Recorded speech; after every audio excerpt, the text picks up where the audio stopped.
Trauma is a word that often remains invisible in daily life, while at the same time being deeply rooted in the human experience.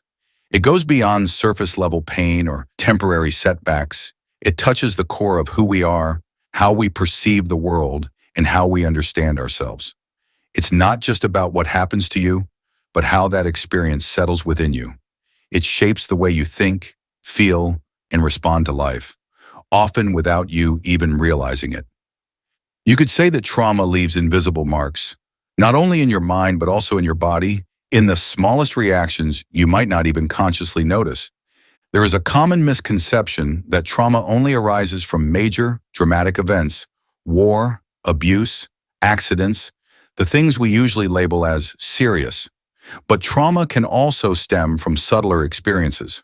It can be found in feelings of rejection, in the absence of emotional support during childhood, or in the quiet belief that you are not good enough.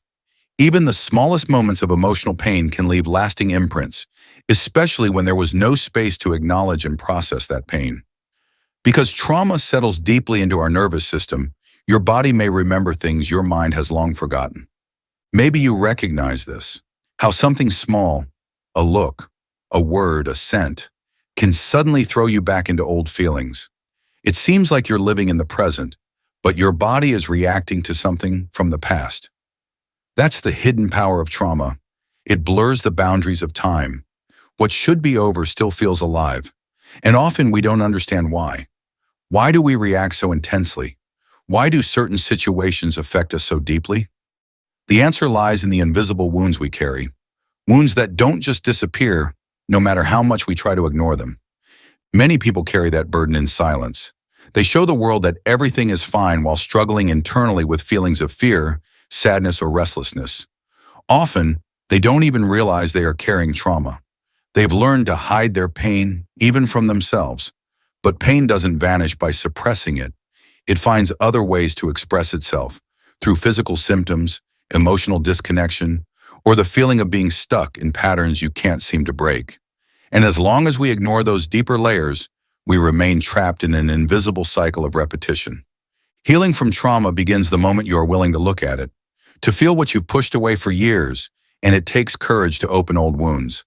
It's not an easy path, but if you're determined and patient, you open the door to freedom, because what you face loses its power over you.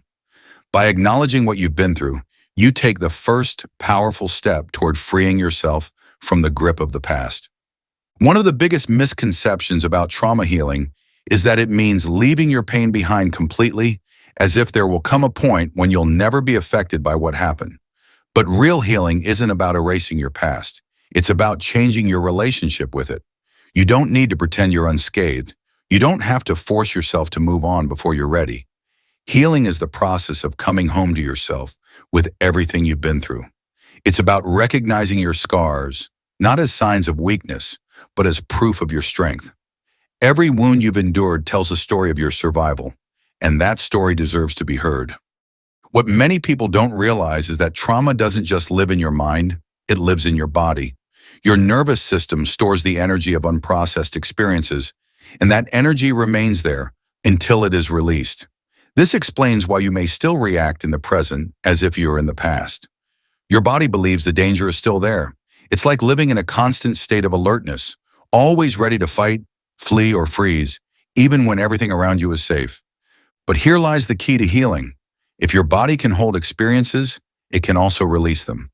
That process begins by creating safety, not just around you, but within yourself.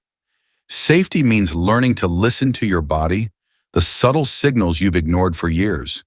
It means giving yourself permission to feel what once felt too overwhelming. And yes, that can be uncomfortable because it pushes you outside your comfort zone. One of the first steps is awareness. By realizing that your reactions in the present are often echoes of the past, you create space between yourself and the emotion. The next time you are overwhelmed by fear, sadness, or anger, ask yourself, are these emotions coming from the here and now, or is this something old being triggered? That question alone can help you step out of automatic reactions and recognize that you are no longer trapped in that old moment. Breathing is a powerful tool to calm your body. When you feel overwhelmed by emotions, try breathing deeply and slowly. This activates the parasympathetic nervous system, the part responsible for rest and recovery. Although many people know this in theory, it is rarely practiced. Just a few minutes of intentional breathing can bring your body back to a state of calm and release tension. And this is only the beginning. Meditation, which will be explored in a future video, is another profound tool for healing. Beyond breathwork, it's essential to make room for your feelings without judgment. Many people try to suppress or rationalize their pain, but healing happens when you allow everything within you to exist, no matter how uncomfortable. This doesn't mean reliving your pain over and over, but rather recognizing it for what it is and where it comes from. You can support this process by asking yourself questions like, where do I feel this emotion in my body? What is this pain trying to tell me? Soon we return to the concept of cycles and recurring patterns. As I've explained before, nature moves in cycles, seasons, day and night, birth and death. Everything moves in a rhythm, and trauma is no different. But here is the good news.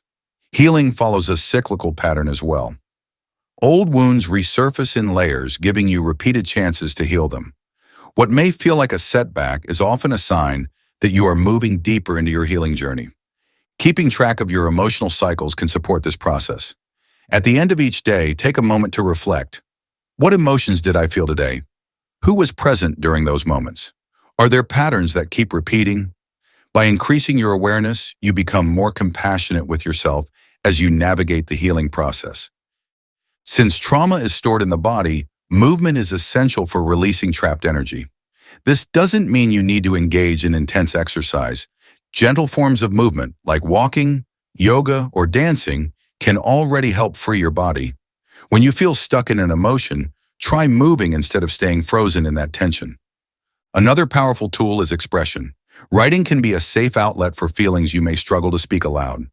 Give yourself permission to write freely without filters. This practice not only helps you clarify your emotions, but also allows you to release the emotional charge. Although much of the healing process is internal, profound healing often happens in connection with others. Trauma is often born in isolation when your pain was unseen or unheard. So allowing yourself to receive support is crucial. Seek out people who can hold space for you without judgment. Whatever you've been through, there is a source of inner strength within you that remains untouched by the past. Even when you feel broken, there is a part of you that remains whole. And by meeting your pain step by step, you reconnect with that unbreakable part of yourself.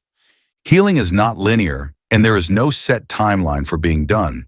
But every time you choose to face your experience and feel what needs to be felt, you move closer to freedom. And always remember, you are not your pain. You are the awareness that observes it, and that awareness is and always will be free.